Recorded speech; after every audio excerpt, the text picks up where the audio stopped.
This is TOS Television, your digital first pan-Africa news network. I am Abigail Okwade, and this is Africa Now. We begin today with development towards COVID-19 vaccine production and vaccination in Africa. The World Health Organization and COVAX are working with the South African Consortium and the Africa Center for Disease Control and Prevention to establish its first COVID-19 mRNA vaccine technology transfer hub. This move, they say, is to scale up production and access to COVID vaccines. South Africa President Cyril Ramaphosa welcomed the landmark initiative as a major advance in the international efforts to build vaccine development and manufacturing capacity that will put Africa on a path to self-determination. Now, the World Bank and the African Union in a joint statement on Monday say they hope to boost efforts to vaccinate 60% of Africa's population by 2022. Their agreement and the joint statement says that it will provide needed resources to the Africa Vaccine Acquisition Tax Team initiative, allowing countries to purchase and deploy more vaccines. The funds will come from the $12 billion World Bank has made available for vaccine financing and distribution. The World Trade Organization Director General Ngozi Okonjo-Iweala, during a virtual meeting on Sunday, said Africa is working with the European Union and other partners to help create regional vaccine manufacturing hubs. The WTO boss said South Africa, Senegal, Rwanda, and Nigeria are under consideration. She says regional production hubs in tandem with open supply chains offer a more promising path to preparedness for future health crises. Africa is facing a major shortage of coronavirus jabs. The United Nations has urged countries that can donate surplus supplies to the continent. Now, away from COVID-19 updates, the Food and Agriculture Organization of the United Nations on Monday launched the first phase of the Green Cities Regional Actions Program for Africa, aimed at creating green jobs for the growing youthful population residing in African cities.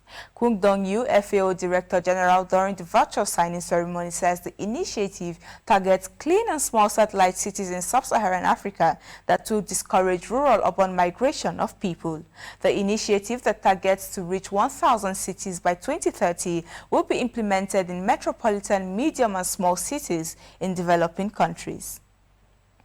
The United Nations Chief Annual Report to the Security Council on Children and Armed Conflict says more than 8,500 child soldiers were recruited last year in various conflicts across the world, and nearly 2,700 others were killed. The report on Monday verified that 5,748 child soldiers were injured. The most violations in 2020 were committed in Somalia, Democratic Republic of the Congo, Afghanistan, Syria, and Yemen. This is your digital first pan-African news network, TOS Television. You are watching Africa Now. We move to business after the break. To stay tuned.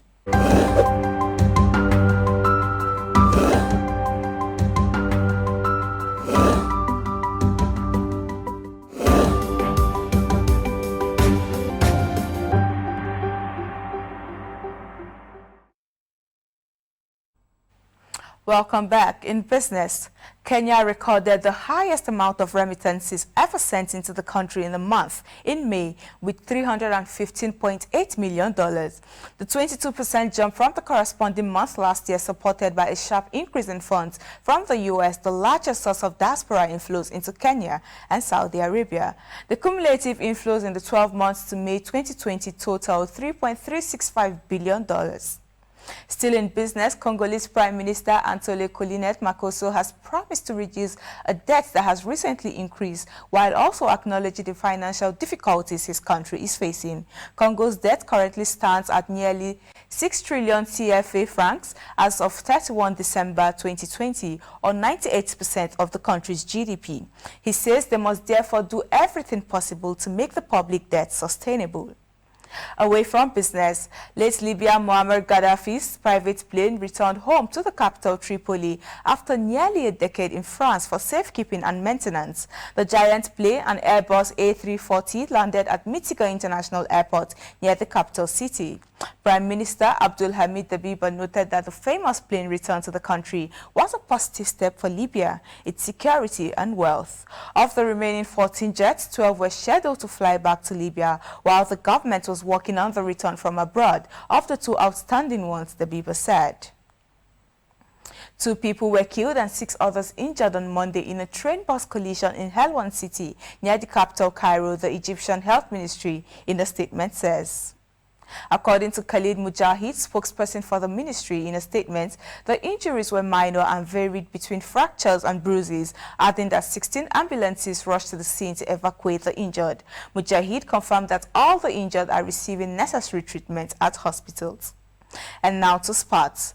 The Confederation of African Football, CAF, says it is considering creating African Super League despite European clubs to form a Euro Super League, and it will learn from their experience and pitfalls failure.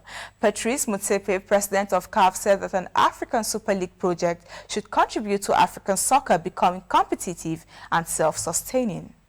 And that is Africa Now. For more updates, to visit our website at www.TOS TVNetwork.com.